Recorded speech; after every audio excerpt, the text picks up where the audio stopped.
তুমি কি করলে আমি তোমার জীবন থেকে সরে যাব? তুমি তাই করেছো, আর তার কারণে আমি তোমার জীবন থেকে সরে গিয়েছি। আর তুমি আমাকে বিভিন্ন ধরনের মন্তব্য করে তুমি আমাকে বেঈমান, বিভিন্ন ধরনের কথা বলতেছো। আসলে সত্যি সেটা ছিলাম না, কিন্তু আমি তোমাকে অনেক ভালোবাসতাম। আসলে এমন ভালোবাসতাম তুমি কখনো কোথাও যেয়ে পাবে না। কিন্তু তুমি আমাকে সবসময় অবহেলা করছো, এমন অবহেলা করতে যে আমি প্রতিনিয়তই চোখে জল ফেলাতাম। কিন্তু তুমি সবকিছু দেখার পরও তুমি আমাকে অবহেলা করে যেতে। আসলে এটা আমার দুর্ভাগ্য ছিল, কি বলবো।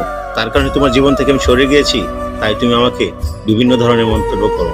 দেখো দোষটা কার ছিল, আমার কোনো দোষ ছিল কিনা।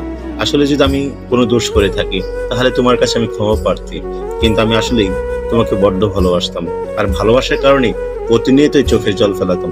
কিন্তু অবশেষে তোমার কাছে অবহেলার পাত্রই হয়ে গেলাম।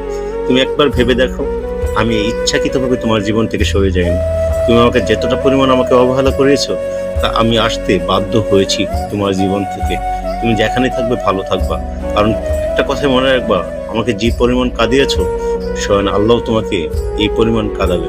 আমি চাই না আল্লাহর কাছে কখনো আমি তোমাকে অভিশাপ দিই না, কিন্তু নিয়তির খেলা পৃথিবীতেই মানুষকে দেখিয়ে দেয়।